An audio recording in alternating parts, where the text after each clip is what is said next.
জনগোষ্ঠীয়ে বৰ্তমান সময়ত অৰ্থনৈতিক, সামাজিক, ৰাজনৈতিক, শৈক্ষিক এক বিশেষ ধৰণৰ সংকটত উপনীত হৈছে।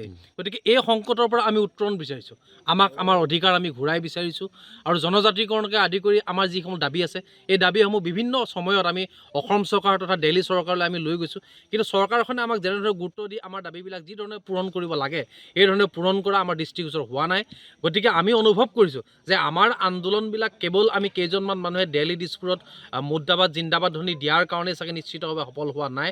গতিকে আমি আমাৰ যিবিলাক অভাৱ অভিযোগ আছে এইবিলাক ৰাইজৰ মাজলৈ আমি লৈ যাব খুজিছোঁ। ৰাইজে যাতে এক ৰাজনৈতিক সিদ্ধান্ত গ্ৰহণ কৰি দিল্লী দিছপুৰ চৰকাৰখনক যাতে বুজাই দিব পাৰে যে চুতীয়া জনগোষ্ঠীক যুগ যুগ ধৰি কৰা প্ৰতাৰণাৰ এক উচিত প্ৰত্যুত্তৰ যাতে চুতীয়া জনগোষ্ঠীয়ে দিয়ে, তাৰ কাৰণে আমি সকলো অভাৱ অভিযোগ চুতীয়া জনগোষ্ঠীৰ ৰাইজৰ মাজলৈ এই গাঁওবোৰ বিচাৰি যাওঁ কাৰ্যসূচীৰ জৰিয়তে লৈ যাব খুজিছোঁ। নেতৃত্বক লৈ বিভিন্ন ধৰণৰ প্ৰশ্ন বিভিন্ন সময়ত উত্থাপিত হয়, কিন্তু সকলো মানুহৰ দৃষ্টি আমাৰ ওপৰত নিবন্ধ আছে। তো আমি কি কৰিম বা কি পৰিকল্পনা আমি কাম কৰি যাবলৈ চেষ্টা কৰিছোঁ, এয়া ৰাইজে দেখিব আৰু সময়ত নিশ্চিতভাৱে এটা কথা প্ৰতিপন্ন হ'ব যে ৰাইজে দিয়া বিভিন্ন ধৰণৰ অভিযোগবিলাক আমি আগবাঢ়ি আমি নিশ্চিতভাৱে জাতিৰ উত্তৰণৰ কাৰণে আমি কাম কৰি যাবৰ কাৰণে সক্ষম হ'ম। চুতীয়া জনগোষ্ঠীৰ মূল সন্মিলন জাতি সন্মিলনে এক গণসম্পৰ্ক অভিযান আৰম্ভ কৰিছে।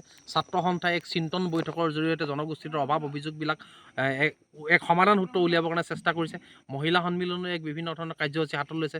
তাৰ লগে লগে চুতীয়া যুৱ সন্মিলন অসমেও গাঁওবোৰ বিচাৰি যাওঁ এই কাৰ্যসূচীৰ জৰিয়তে সমগ্ৰ অসমৰ চুকে কোণে থকা জনগোষ্ঠীয় ৰাইজক সজাগ কৰি আমি যাতে ঐক্যবদ্ধভাৱে আমাৰ ন্যায্য প্ৰাপ্তিৰ আন্দোলনখনত জঁপিয়াই পৰিব পাৰোঁ, তাৰ কাৰণে আমি এক বৃহৎ আয়োজনৰ ইতিমধ্যে সূচনা কৰিছোঁ। আৰু এই প্ৰতিবাদী আন্দোলনটো আপোনালোকে কিমান দূৰলৈকে আগবঢ়াই লৈ যাব? যেতিয়ালৈকে আমাৰ ন্যায্য প্ৰাপ্তি আমি যেতিয়ালৈকে নাপাওঁ, গন্তব্য স্থান যেতিয়ালৈকে আমি নাপাওঁগৈ, তেতিয়ালৈকে আমাৰ এই কাৰ্যসূচী চলি থাকিব।